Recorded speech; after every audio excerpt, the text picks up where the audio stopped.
Welcome to another episode of Tell Me Where I'm Going Wrong. This week, Josh and Sean question why some activist organisations employ one form of oppression to fight against another. We also explore how racism is so embedded into Australian society, and listeners are advised that there is a discussion of racist ideas around the 33-minute mark. Please also bear in mind that we briefly discuss domestic violence around 50 minutes into the episode.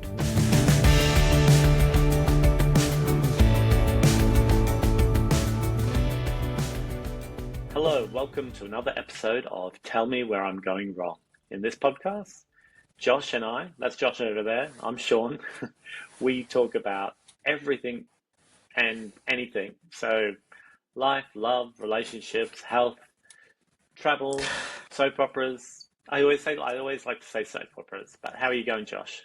I'm fine. I thought you were going to say nothing. You'd say we talk about everything, and I thought you were going to say everything and nothing, because our podcast does tend to be a bit of a sort of stream of consciousness. We don't plan anything or have any script, as all our regular viewers and listeners will know. So yeah, I'm fine. How are you? Is it possible to actually talk about nothing? Like, what is the sound of one hand clapping? Or if a tree falls in the forest and there's no one there to hear it, does it make a sound? Mm-hmm. Doesn't that go back to my philosophical dilemma or philosophical theory that I was referencing last week, but I never actually researched, and I still haven't researched about whether the subject being viewed changes their behaviour?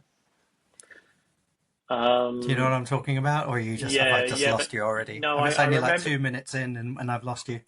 I remember you talking about that, but I don't know what you're referring to. Like, okay, I don't know what it means.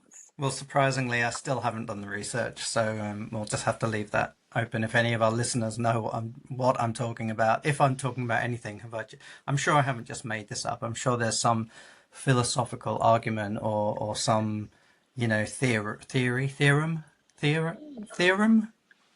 Is that right? A theory is when it hasn't been proven, but theorem is when it... I'm almost at the point of suggesting we don't say anything unless we know what we're talking about. Unless we actually know what we're talking about. Well, that's one. But then we'd never talk about anything. Right. Well, good night and thank you. Thanks for joining us. Enjoy the ride. Yeah, I was trying to say, like, a theory is when it's just a theory, but if it's been proven true, it becomes a theorem, doesn't it? With EM on the end. I actually have no idea. All right, well, never mind. Let's move on to something. Let's move on to soap operas. Hang on. If other things that we can wildly speculate about, if a theory is the singular and the plural is theories, what's the plural of theorem? Theorems? I have no idea. Theoremes? Theorems. Who knows? Theorems? Theoremes? I have no idea. What talking of theories, what's your favorite conspiracy theory? Well, gosh. I mean, the one I suppose in recent memory that I find intriguing is the 9/11. What's it? It's got a name, hasn't it? The conspiracy theory that it was planned by the US government. It's got a name. What's it called? It's because there was that documentary 9/11 was an inside job and stuff like that. Yeah. I mean, I remain open-minded. I've seen some documentaries about it, which make a very compelling argument, of course, because they're well put together and they get all the right sound bites and interviews. Yeah. But who knows? And also, what does it matter? Like the government fucking us over every day. So what does it matter if that was an inside job in a way? I don't really buy into 9/11 conspiracy theories. I think once again there's a psychological phenomenon or term that we don't know the name of, but It's that thing where so many unlikely or unimaginable or rare things happen in a row that your brain has to try and make logic or reason of it. And so you start to think there must be like an underhanded or secret Must be plot a or scheme. design element to something. It's not just random. Yeah. I don't know what that is called. Is it a theory or is it a theorem? Well, I don't know how you could prove that for it to become a theorem. What's your favorite? Do you have a favorite? Even though you don't believe in conspiracy theorems or theories, I suppose they'd all be theories, wouldn't they? Because if they were Yes. theorems, they wouldn't be Yeah. conspiracy. Yeah. What's your favorite? Well, I love seeing people talk about flat Earth Oh because yeah. it is so ludicrous and it is so completely easily debunked. Like there's no way that you could seriously, if you're a sane person, believe that the world is flat, right? How could you believe that? I mean, you only have to, I mean, anything. Have you seen that documentary about the flat earthers and how they do an experiment where they're going to prove once and all for all that the earth is flat? So somebody challenges them and they say, okay, if you stand here with a camera, a high distance camera or laser, and you're going to go this certain amount of distance away, which would mean that, with the supposed curvature of the earth, the laser, when it comes straight across, this is a precision laser, it will be, I don't know, 2 meters higher on this than what you are, or 2 meters lower, or whatever it is. And these flat earthers film this and they do this whole like thing and they all get together and they do it. And of course it proves that when the laser comes through, it proves that the earth is round, like spherical. And the documentary ends with them saying, we're not sure why this is happening. There must be a mistake with the equipment. And it's quite depressing, but Well, it's a really good sort of microcosm, isn't it, of so many other things in society. It's like we choose. It's like sort of confirmation bias in a way. We gravitate towards information that backs up or reaffirms our pre-existing beliefs, and anything that challenges that, we deliberately ignore or we question. It's fascinating. would I also enjoy reading? I mean, when I say I enjoy these things, it's like similarly how I enjoy cults, or my favorite cults are aliens and Supreme Master Ching Hai. I enjoy them in that it's Do of you want that interest to. on your tombstone when you're dead? Like, do you want it to say Sean O'Callaghan, blah blah blah blah, favorite cults? I know I wanted to say I don't believe in cults, but I enjoy them because it's to me it's like vampires. I don't believe vampires are real, but I enjoy them. Like to me, they're stories, and the only thing about the cults or flat earthers or conspiracy theories and things like that, it's a little bit sadder, isn't it? Because it's people who are vulnerable and potentially mentally unwell, and it Yeah. also can, tear people apart or drive families apart. If somebody goes down a rabbit hole around 9/11, I don't know, there was no jet fuel, can't burn steel, or whatever things they come out with, it can drive people away. Like I know that I've stopped talking to somebody who started posting things on Facebook about Was that the underground QAnon? tunnel, yeah, QAnon stuff, Yeah. underground tunnels, and business like that. But Mm. one of the other conspiracy theories that I do enjoy from an entertainment point of view is the moon landing Oh yeah. and the people faking the moon landing. And first of all, why on earth would anybody think that anyone would fake something like that? Like, what's the point of faking the moon landing? Have you not watched the documentary? It was all Which, about this. It was all about the space race, wasn't it? About who could get there first, and so that's why the Americans supposedly faked this moon landing. I don't know. Well, It's you know what we were talking about? Was it last week or the week before? Perhaps we were talking about Raelians. It was 2 weeks ago, I think we were talking about it on the pod here, and it does. I hate to sound like a broken record, but it does just feed into that. When life presents things that do seem to defy logic or seem too overwhelming, too complex to think about or to consider or contemplate, it's much easier to subscribe to a pre-existing alternative narrative. yeah. And yeah, but at the same time, When life gives you lemons, believe in the Raelians. Mhm. um, but what I was thinking about when you were talking about the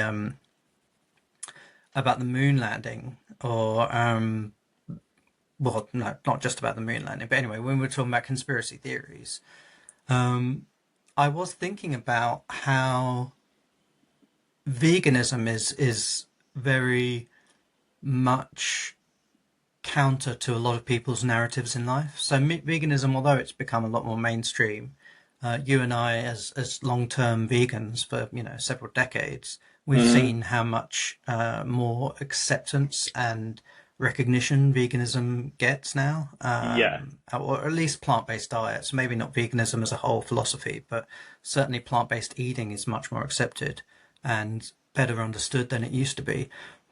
But it does still, I feel, it really challenges a lot of people's confirmation bias. And I think about this every time I go to the supermarket and I see the pet hmm, food aisle, and pet food, well, pet food aisles, plural. In some supermarkets now, you've got like multiple aisles dedicated to pets and pet food and, hmm, grooming stuff. And I even noticed last time I was in Tesco, they now have a chilled section in the pet food aisle. So you can hmm. buy, fresh, whatever, dog food or cat food. And that the whole the whole sort of fetishization or speciesism of Hmm. pets is to me a really like common form of confirmation bias. Like people go to such lengths to take care of one animal or a couple of Yeah, animals perhaps at the complete like disregard of other animals. So yeah. it Well, just to the point where they feel comfortable feeding one animal to another animal. yeah, yeah.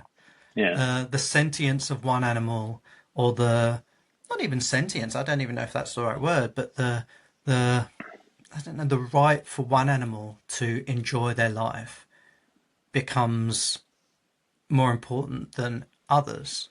And that's, to me, a really common form of confirmation bias that mainstream society has. Yeah. I don't understand why people can't make that connection that, oh, I love my cat, I love my dog, but I am going to eat animals in all other forms and feed other animals to my beloved animal. It just, I don't know, really. We we um we don't talk about veganism too much on this podcast, No. even though both of us are vegan. And I suppose maybe that's why we don't talk about it too much, is because we both know where we stand.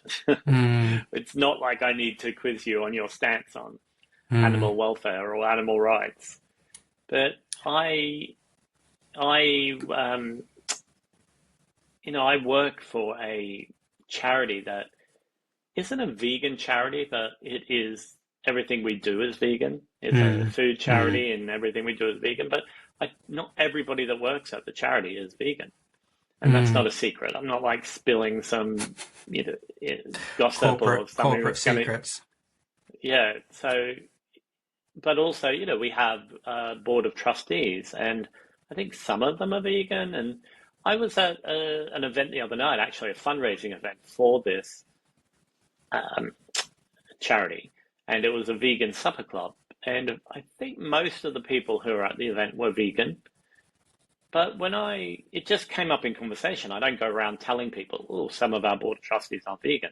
But when I did mention it, people were very shocked. People were like, but it's a vegan food charity. And I said, yeah, but I don't know.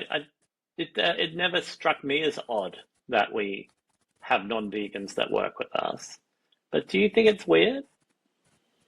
Uh, I don't know. I mean, I suppose it's like you say. First and foremost, you're a food justice charity Yeah, before anything else, and then of course the sort of second line of thinking behind it, as you know, and I'm talking as an outsider. I don't work for the charity like you do, but from what I understand of it, the first and foremost thing is to provide access to quality nutritional food to everybody in society, and then second to that is the animal welfare angle.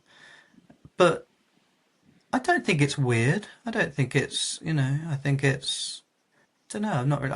I've never thought about it until you raised it just now. But yeah, I don't know. Maybe I have to sit with that. I don't think it's odd I think though. it's I think it's weirder if there's a charity like the RSPCA that works for the improvement of welfare of dogs and cats and I suppose some farm animals, but then they run fundraising events where they serve animal products. Well, I Like I find that think in the really UK weird. I think they've changed that now. Perhaps I don't know. I could be talking out my arse. I'm not sure, but I'm sure that they were sort of challenged about that, and I think recently they did change that, and they have gone vegetarian, maybe. But even still, Yeah. And so if you're, like they have their welfare schemes where they sell accreditation to brands and hmm farms and animal food producers where you can get RSPCA approved or eggs and stuff. endorsed. Yeah, and it's like, well, that can't be something that an animal rights or animal welfare organization should be involved in because there isn't, these animals are still going to die or Mm. people are still eating byproducts from animals that have been farmed. And do you Yeah. remember what? You No, got I was something just to going to say? say, like, I've got something to say. Um, I was going to say that you could, and I'm not saying this is the case. I'm not excusing their behaviour, the RSPCA, but I suppose you could argue, well, like Made in Hackney, they're not a vegan organisation. They are, they are the Society for Protection of Cruelty to Animals. So they could argue that their overall mission is to reduce cruelty to animals. And so they could say, well, we're not, veganism isn't off. And I know that even as I say that, it's very problematic and it's a very contradictory argument. But Mm. I can, given what you were saying before about Made in Hackney not being, not having all vegan trustees or employees or something like that, you could say this a similar thing. But yeah, no, I of course don't subscribe to that. I'm just trying to think of it from their But point of it's view. a little different, isn't it? Because we don't, at Made in Hackney, our mission isn't to stop animal suffering. It No. is to empower communities through plant-based eating. Mm, So we don't, one of our end goals isn't to reduce animal suffering. That's just a happy mm, byproduct, a yeah. happy non-animal byproduct of, of what we do. Whereas RSPCA, their mission is to stop animal suffering or to Mm, alleviate animal yeah. suffering. And Prevention so, of it. Yeah. yeah, so to have Mm, schemes that encourage people to spend money on animal products is, yeah, to me, it's hypocritical. But have you seen that?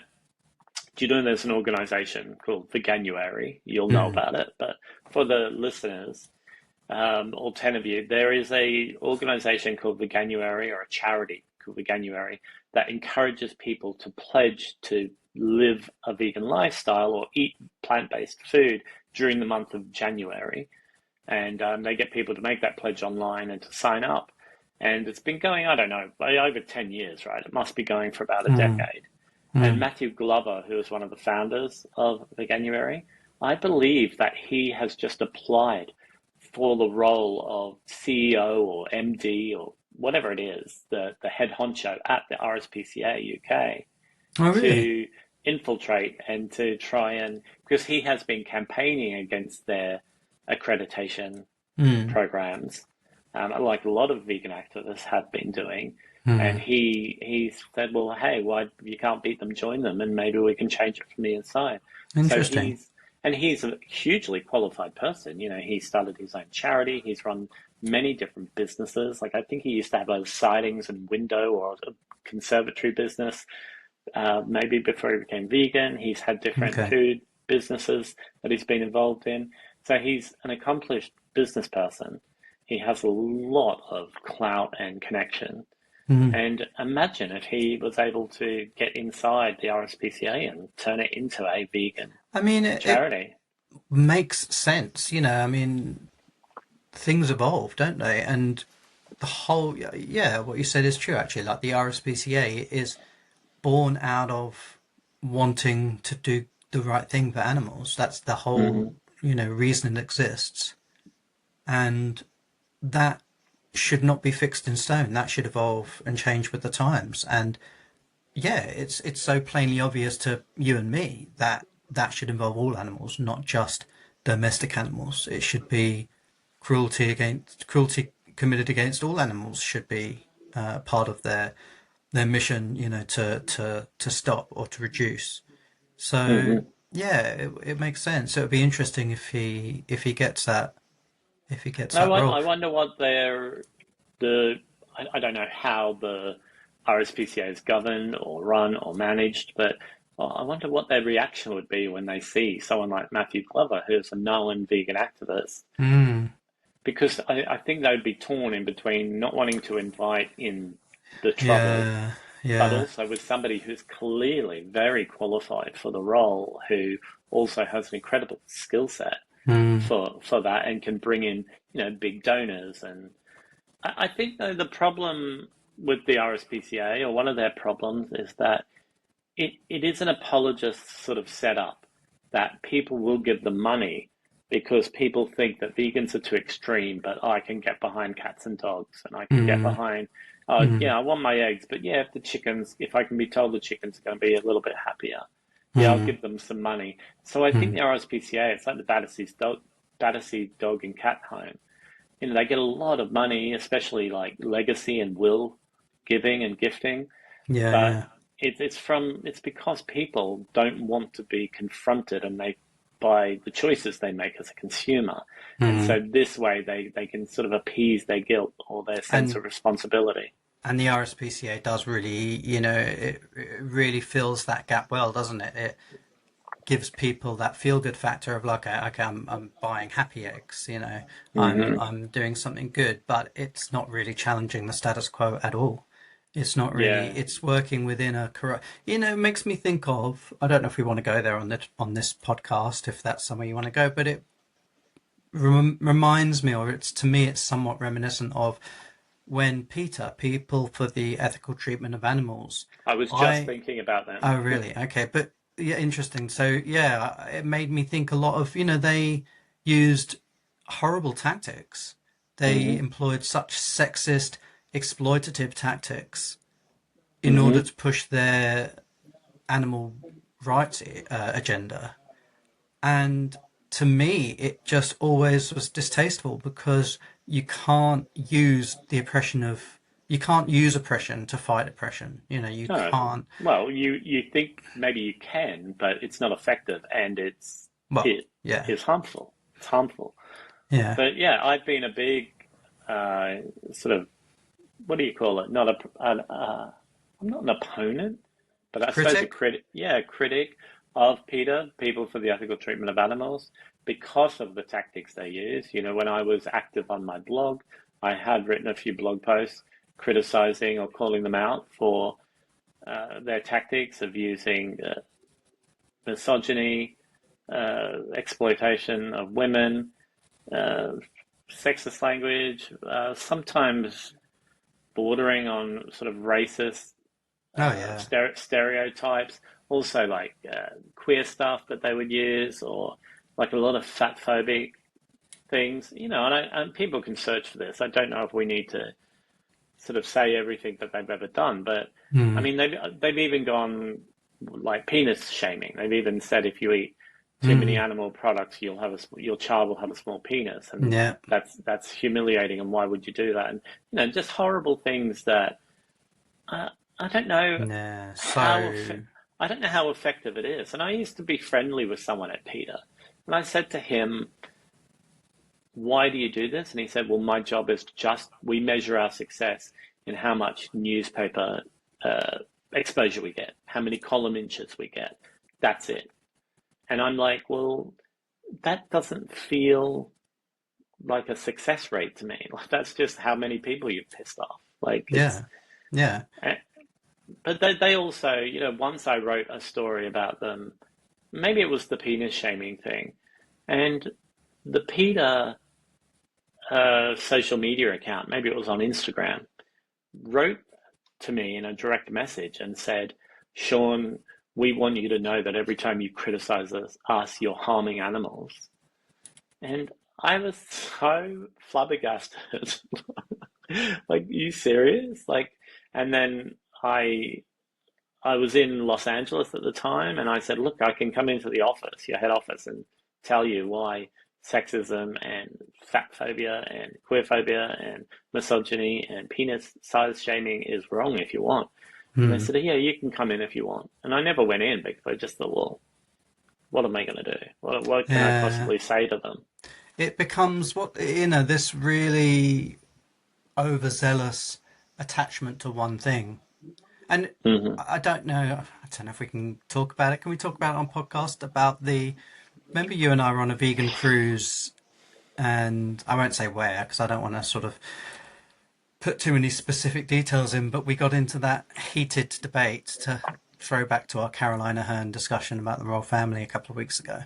We got into a heated debate with these vegan activists who were so, what's the word, like just so dogmatic, so bedded down in their veganism and their vegan activism that they couldn't entertain the idea that you can fight multiple oppressions at the same time. And they just kept Yeah, coming back to like ridiculous scenarios like, well, if someone gave you the choice of, either the whole world goes vegan overnight or you end racism all over the world overnight, which would you choose? And I was just like, fuck off. Like, that is just a ridiculous question. You yeah. can fight both things at the same time. You don't I, have to I can pick one. remember, I can remember saying to them, if you, no, they had the argument of if there was a known racist in the community who was aggressively racist, but they were Hmm. willing to join your animal rights group,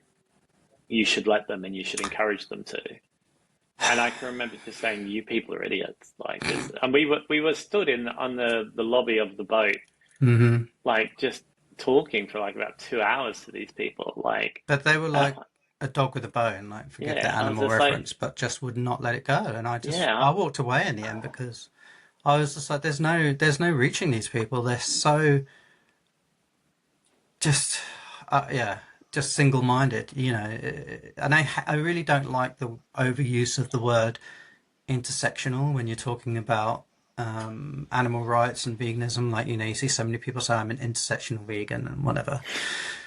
I mean, I I agree mean with that's the that's a ideas. legitimate term, and it was It is developed by a person who Kimberly used it Crenshaw, but yeah, yeah. Kimberly Crenshaw, to primarily discuss the overlapping realities for women of color mostly, Hmm.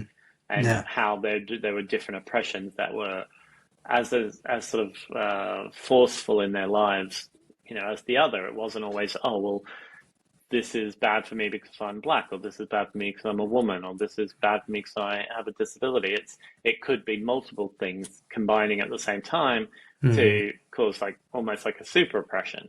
Hmm. And but yeah, it has been sort of co-opted, and not necessarily with evil intent, but No, no. it has been used now to just mean, oh yeah, like any form of multiple oppression studies. Oh, we're talking about intersectionality, where really it came from a very specific place. And Hmm. I actually don't know how Kimberly Crenshaw feels about the use of the term now, or Hmm. if she minds. Maybe that's something I'd look up. That's quite interesting.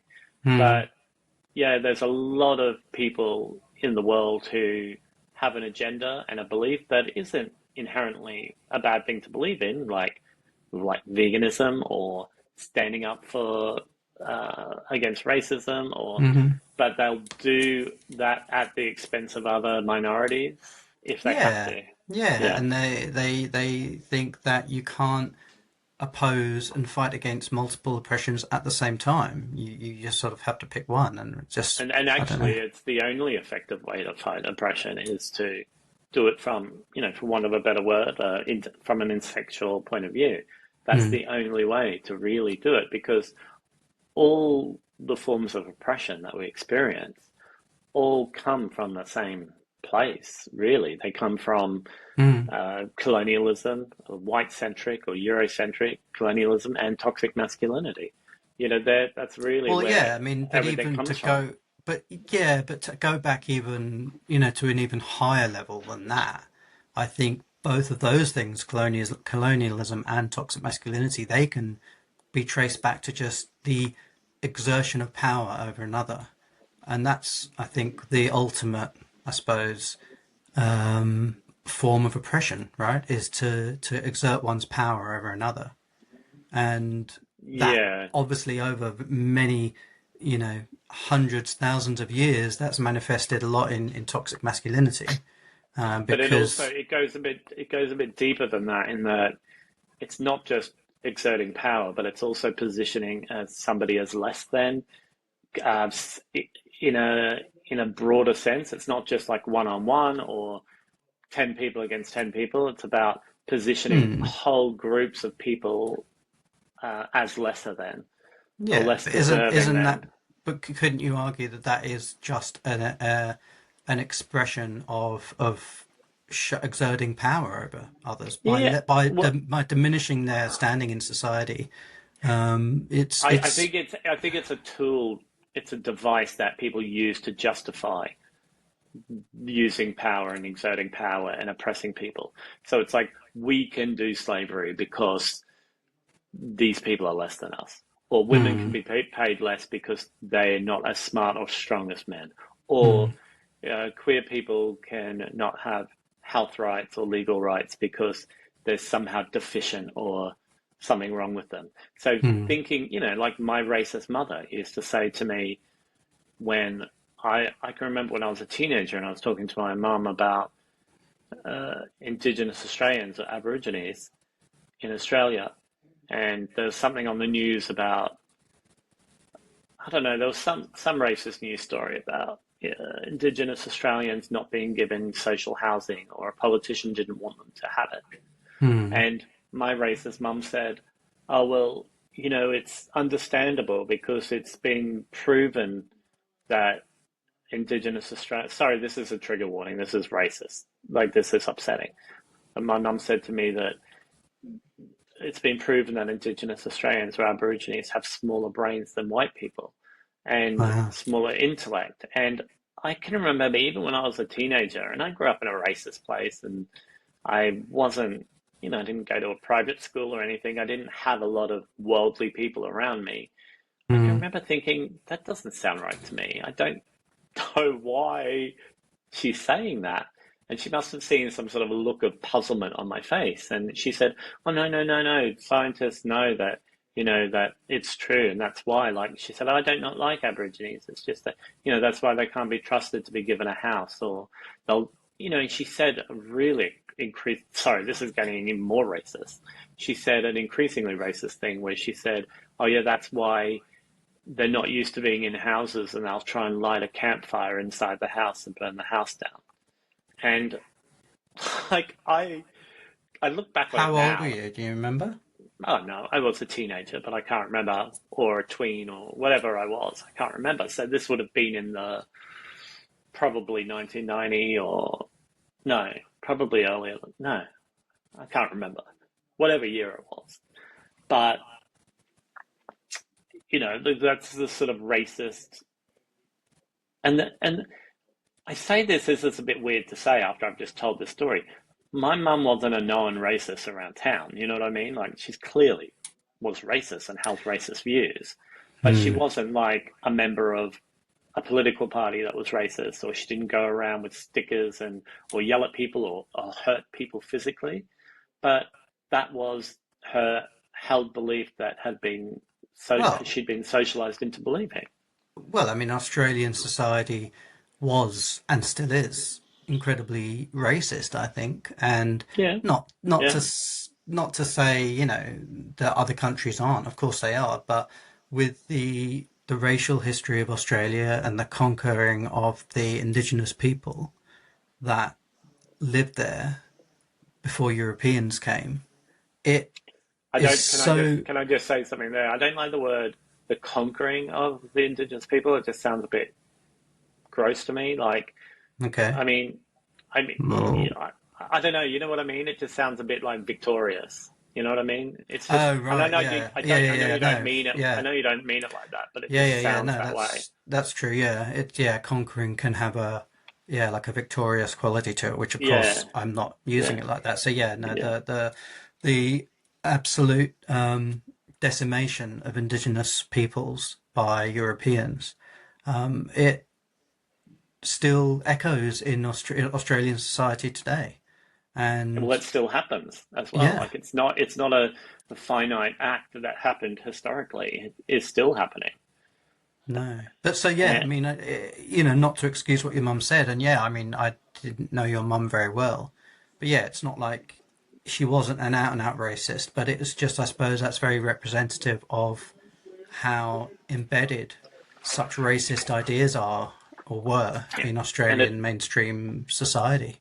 and it's quite Um, alarming that you and I might sit here and say she wasn't an out and out racist, but what mm, I've just said that she said is out and out racism. But on the scale or the if you were to measure it against, there are mm, politicians that call for the sterilisation of Indigenous people, or there are people, there was the White Australia policy, where it was government policy to remove and deport people of non-white heritage from Australia. mm, Or there's the whole stolen generation where Aboriginal and Torres Strait Islander children were forcibly removed from their families, and any connection or understanding of who their family was removed and destroyed to try and anglicize or yeah, de-indigenify, like. to whiten Yeah, the population of Australia. yeah. Yeah, it's And so, disgusting. when you hold it up against all of that,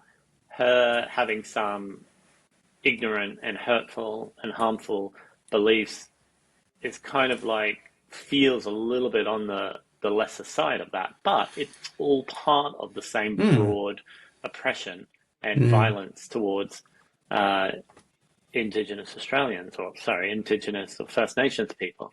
And so it, for a long time, I thought, oh, my mum's just a bit stupid. She's not racist. But I can 100% sit here now and say, oh, no, she was racist.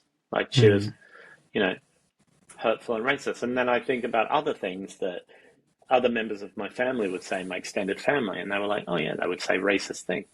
And even things like I can remember going to a shopping centre with my mum once, and there was an, an Afghani cafe. Like there was a restaurant with food from Afghanistan or inspired by Afghanistan. And this is a very long time ago, very, very long time ago, in the early 90s again, probably.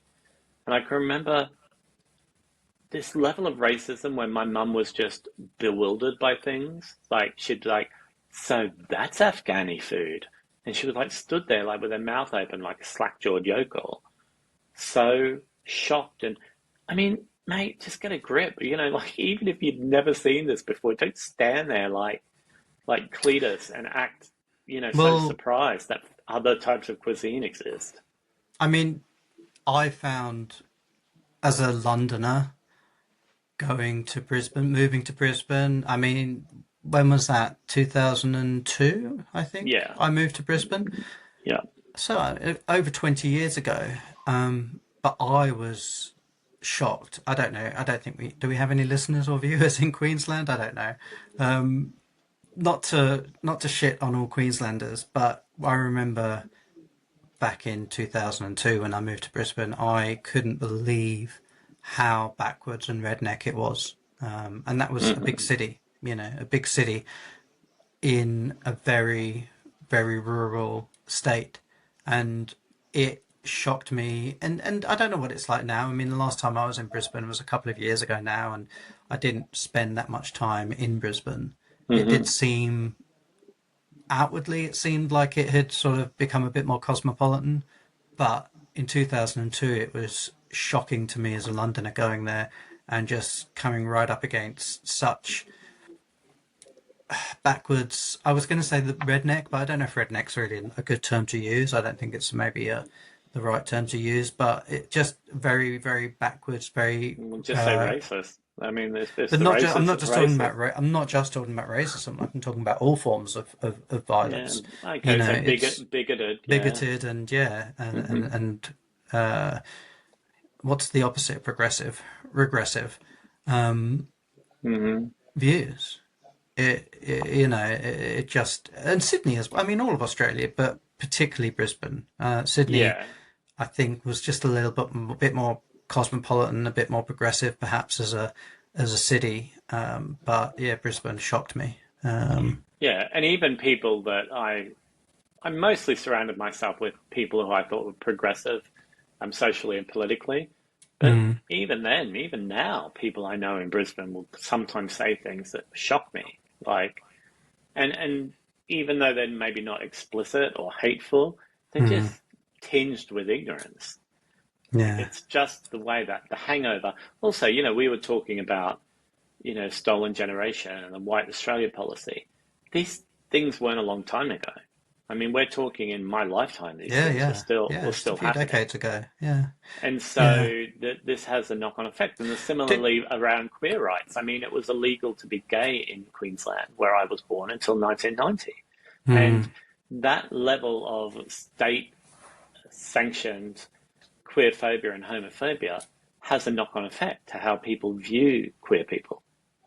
I clearly remember in one of those early years in Brisbane, 2000 and whatever, early noughties. Do you remember the Kyle and Jackie O show? It was a radio show, and what's his name? Kyle. I can't remember his last name. Kyle Sandilands. Sandilands, yeah, that's right. And they had a phone in, and I'm shocked even saying it now. They had a phone in, and the question they wanted their listeners to phone in and answer it with was, would you rather have... I don't like where this is going. No, it was awful. It was like, would you rather have a gay couple move in next door or a refugee family move in next door? And this is on a mainstream radio show. And, I mean, whatever, like, what's his name? Kyle Sandilands. I mean, he's a piece of shit, like, just horrible shock jock, fucking bigot, like, just vile. But the worst type is because he's probably not even really like that. He just does it for the sake of hysteria. Exactly. And so just that's just one example. But like even working in worked in universities in Brisbane, and big, well respected universities, big international student population, and the racism that I was exposed to within the university staff was just absolutely beyond anything I would have imagined. And it's still I don't know, it still surprises me today at just how educated people are still very much a product of their environment, and how poisonous that can be. Even when I was at university, and I went back to uni in my 30s, and I joined some of the student groups, the student union groups, such as the Queer Collective. I was voted to be, I don't know, what's the term, director? One of the directors of the Queer Collective. Leader of the queers. But I was also in a group called the Social Justice Collective. Even with people who were we were out there talking about, this was in, what year was it? Like late 2000s. So 2008, 2009. Mm. We were out on the campus talking about Palestine, and we were talking about, queer rights, same-sex marriage, which was a hot topic in Australia at the time. Mm. Even people in those groups would sometimes say racist things. Mm. Even, Yeah, it's so that's embedded. how, and I mean, that's also just very telling that, humans are racist and we're ignorant and we don't always practice what we preach. We don't always put the effort in to be anti-racist. But there would sometimes people would say things that they didn't understand was racist because it's Mm. so weird when you grow up somewhere so entrenched in racism, Well, that goes back to what your mum was saying. I'm not making excuses for what she said, but she would have been told that by someone. She might have read that. She might have been told that. She might have been taught that in school. Even it Mhm. would not surprise me at all if when would she have been at school in the 60s? Maybe the It 60s, wouldn't yeah. surprise me at all if Australian curricula from that period did teach such racist things about First Nations people. Hmm. So yeah, it's yeah, even like you said within the Social Justice Committee collective, whatever it's called, to come up against racist views or the repetition of racist ideas because people were a product of their environment. Yeah. I mean, I think But this is how steeped in colonialism, racism, and like just lack of critical thinking Australia was. Yeah, at my school, we used to even have to sing God Save the Queen every morning before when was school. this? You mean when you were at school, like at Yeah, primary like in school? in the 80s, early 80s. Which is Because so twisted because we never had to do that in the UK. well, And well, I same, think it was our national anthem until, let me check. I don't know when it was changed because do you know what the Australian national anthem is now? I know it's Australia Fair now, isn't it? Advance Australia Advanced Fair. Australia. Yeah. And so that was, I mean, it was a patriotic song that was used for a long time, but I don't know when. I'm just checking when it actually became the national anthem because I think when I Just, was young. just some live research, some on-air research happening. Tap those keys. Yeah, well, it says here that it became the official national anthem in 1974, which was the year I was born. Okay. So, um, I don't And know before that, why. before that, it had been "God Save the Queen." Um, Maybe, yeah. Wow. But I, yeah, like maybe it was like 1984. It was proclaimed the national anthem in 1984 by the Bob Hawke government.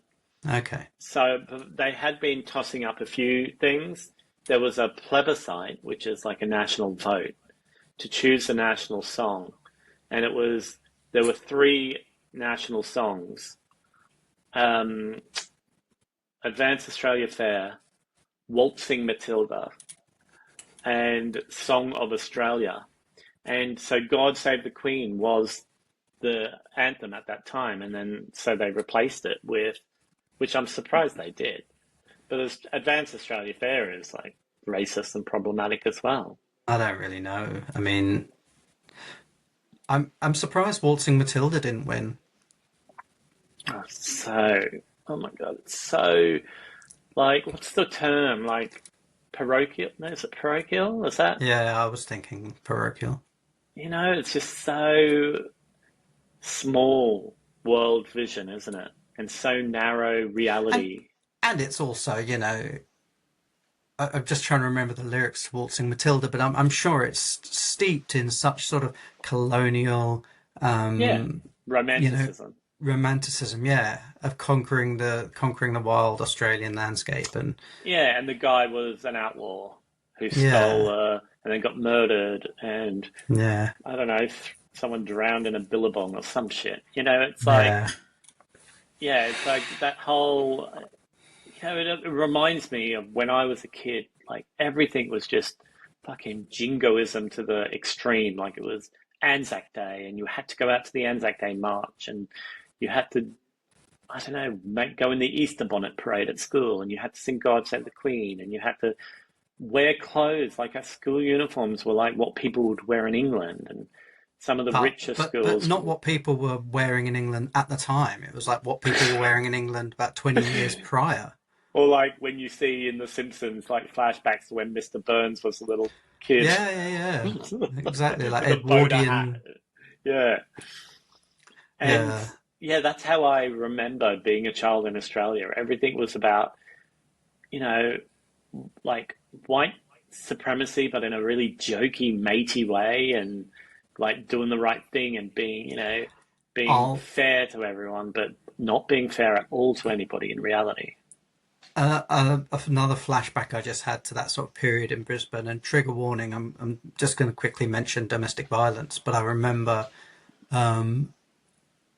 being at the Pride, Brisbane Pride, and we Hmm. were talking with someone I worked with at the university, and she was there with her partners, and I remember we were talking about there was a campaign at the time, an anti-domestic violence campaign, and it was Hmm. saying something like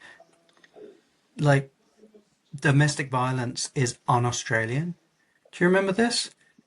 No, but And it doesn't sound unusual to me. I was Un-Australian just is used so much. and I was just saying, how are they using that like as painting something as being unpatriotic? Like just domestic violence is just wrong. Like it's just wrong. It's not fucking But un-Australian. also, It's but just also, if we're going to be honest about it, it's very Australian. I mean, the amount of women that are killed by their well, yeah. partners in Australia is a disgrace. Mm, And I grew up in violent homes, and homes with physical and sexual abuse, and mm, most people I know did. I mean, mm. it's like It's rife in it's Australia. I it's don't know if it's it still it's is, but very Australian to be yeah. violent to people you live with. But yeah, to try and use that for it actually ties back almost to what we were saying earlier about PETA using the violence of sexism and misogyny and racism and body Hmm. shaming to argue their fight for animal rights causes. You Yeah. cannot use violence, and I use violence not just to describe the actual physical harm caused by one being to another, but violence in every sense, Hmm. social and political violence. You cannot use that to try and further your cause. It's so messed up. Yeah. It's I un-Australian. It's so un-Australian. How awful. Like, oh, just that whole concept of mateship, which Mm. is cloaked in racism and toxic masculinity and colonialism. And it makes my skin crawl. Like, I hated it when I was a kid, even if I didn't understand it. I hated it. It made me feel like othered. To me, it was wrapped up in like queer phobia, and especially in the 80s and early 90s, like Yeah. AIDS and HIV hysteria.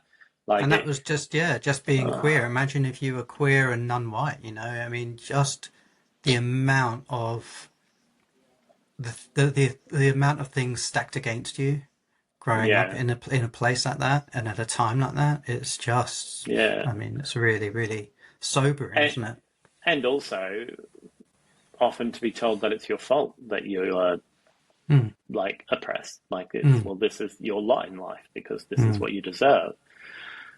Yeah, it's pretty shit. And I sometimes feel bad that I left Australia, that I haven't lived there for a long time, and I might move back.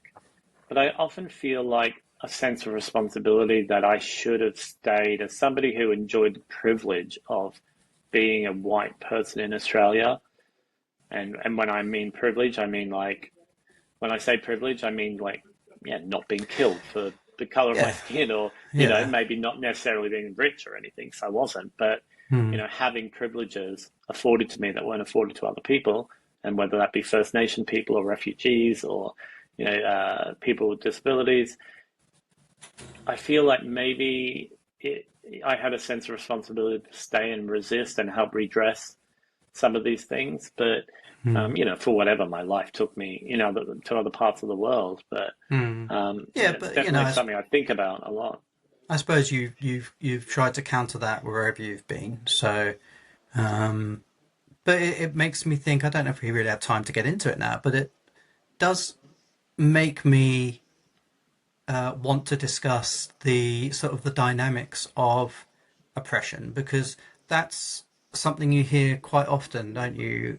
In the UK, particularly, I feel like it's it's an argument used a lot by people saying, "Oh, well, we're working class, we're oppressed. Why should people of color be given preferential treatment when working class people aren't given preferential treatment?" And it's Mm. something you hear a lot. It's an argument or counter argument you hear a lot.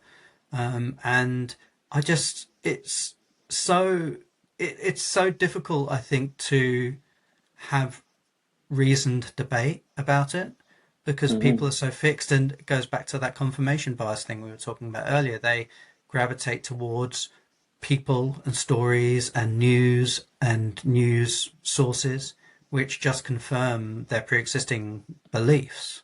Yeah. But it's so destructive, isn't it, to Hmm. think that, because you can talk about the privilege of being a white Australian while also knowing that you you experience extreme hardship due to other things: queerness, poverty, abusive domestic situations. I mean, well, you can you can go through the whole litany if you want, but yeah, you can hold the two things at the same time, and that one doesn't cancel out or make the other one inconsequential. Yeah, it doesn't negate it. But yeah, I don't know. It's just being aware of something isn't enough, is it? Like we need to do more. We need to be active Mm. resistors. We can't just say, well, I know that I'm privileged and I know that Australia is a racist place for a lot of people and it's not enough. Like there needs to be more. And I feel like sometimes having left Australia that I kind of shirked my responsibility a little bit. And Mm. what am I doing? I mean, I know I speak up and I speak on it, but I don't know if I'm really doing anything to enact change or to help redress the oppressive, you know, situation that a lot of people still live with. I mean, Mm. it's around the corner from me here in London. There's a building that has been empty for a while, and I've just noticed that there are all banners hanging out the window now saying emergency winter housing. We've taken over this building, so people are squatting in All in right. a building just around here near the Barbican. And to me, that's like, anti-oppression in action, anti-oppressive actions. There are people who can't afford to live in London and it's freezing outside and there are empty buildings. And Mm. yeah, go and go and move into them, break into them, move into them. Mm. It's, there needs to be less intellectualizing things. I think it's good to intellectually understand things, but we also need to physically be active in Yeah. how we start to challenge the oppression of people on the planet. And so, yeah, if I ever do make it back to Australia, I don't know how I will be an active participant and an active resistor, but I know that I need to be, or I Mm. should be. But it'll be interesting. So we're probably coming up towards the end of our Yeah. I hour, was. and we I talked was. about how shit Australia is. I know. I was trying to do some live research, but I'm scared of like tapping away too much on my laptop because it's balanced a bit precariously, and so I don't want to sort of knock it off. But I don't have the article in front of me. But did you see the thing in the press recently? Well, I say recently, it's probably over a month ago now, about Jamie Oliver having a book pulled because it had some really racist depictions of I our think we Indigenous talked about Australian. this a little while ago. Well, on the Yeah, podcast. yeah, I think so. Did we? Or maybe we talked about it in person. But yeah, we did chat about Don't it. remember. But yeah, but not only racist, but just so bizarre and incomprehensible, the stuff he included. It was just nonsense.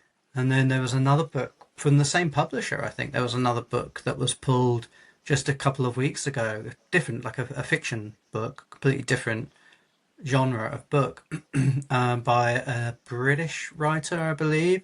And she had done similarly, like just really badly researched, offensive representations of Indigenous people, Indigenous cultures. She'd misspelled Ujaru Nanukul, a Brisbane Indigenous, a celebrated Indigenous person from the Brisbane area, and she misspelled the name in her book and just stuff like that. And I wanted to talk about it on the podcast, so maybe we did talk about it. I don't remember doing it on the podcast though. But I think the Jamie Oliver book was also fiction.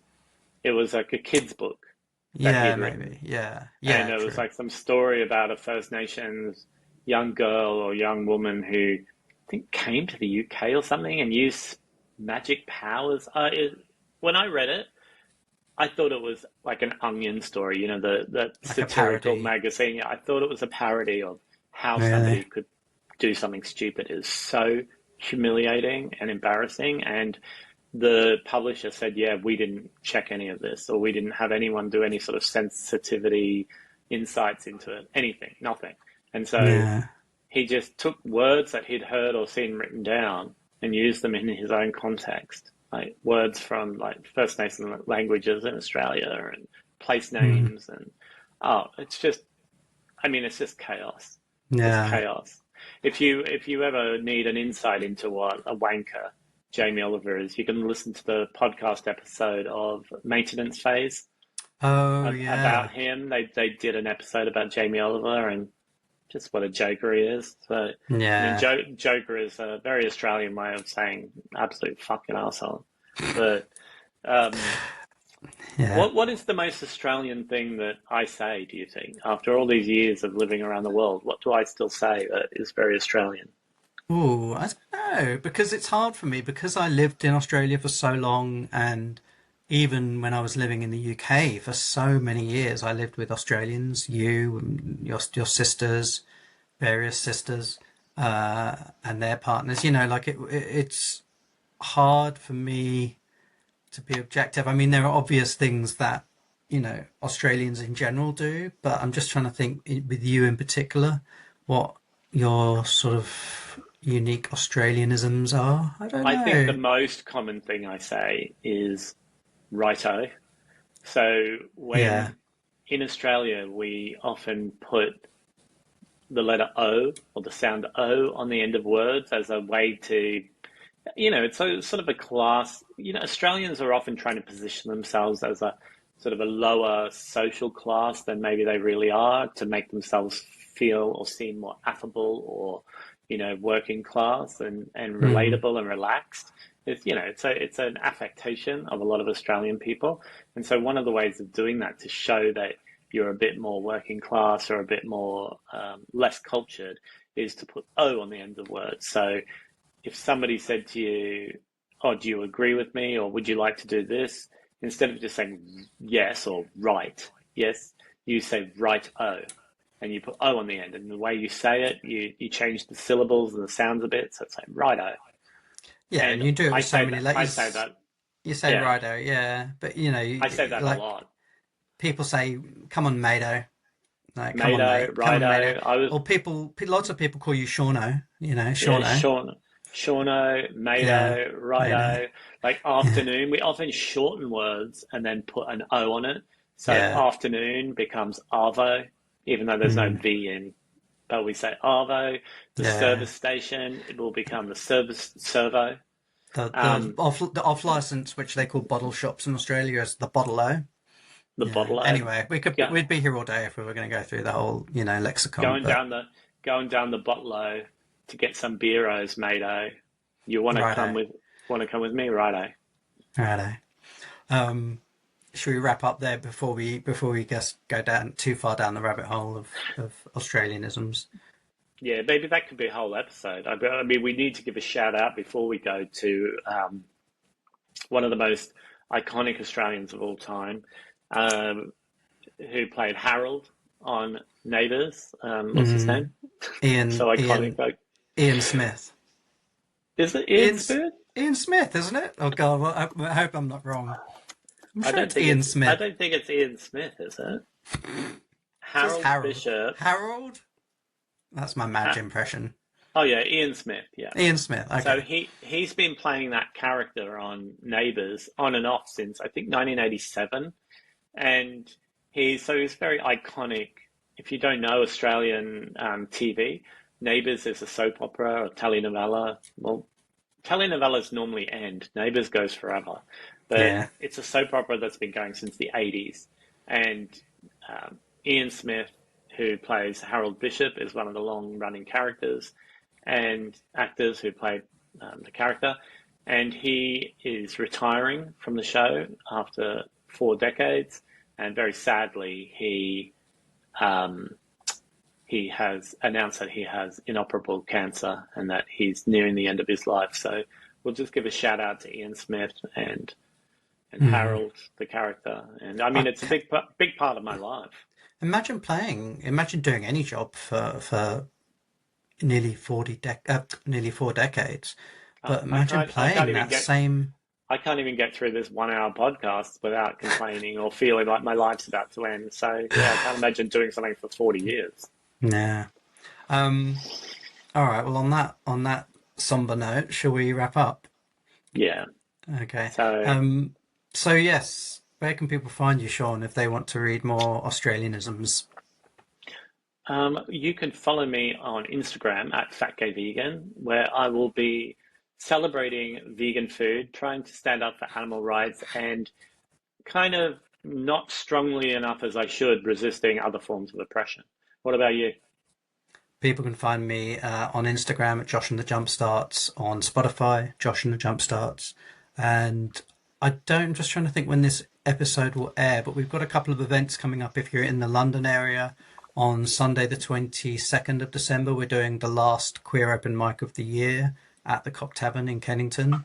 If you look at either mine or Sean's Instagram profile, you'll find links to that. And then on New Year's Eve, can we talk about the New Year's Eve thing? I think that's happening, isn't it? Sean is hosting a New Year's Eve party at a vegan restaurant, bar, event space in North London, Caramel in Wood Green, Caramel with a K. And I think I'm DJing or running karaoke or something. I'm doing something. I'm not quite sure what yet. Sean hasn't given me the full brief yet, but we'll be there. So if you're in the area, you will be briefed when I have briefed myself, which hasn't happened yet. That's great. I'll look forward to that. But yeah, in the meantime, please play my songs on Spotify. Add me to your playlists, and we will be back in your feeds this time next week. Subscribe to the podcast on Spotify or on YouTube and leave us a comment and let us know what's going on with you. And let us know if you want us to tell you where you're going wrong anywhere in your life. We're quite happy to do that. Because we clearly know what we're talking about. Yeah, because we have such well-researched episodes. All right, folks. Thanks for joining us. And we will see you next week. See you later.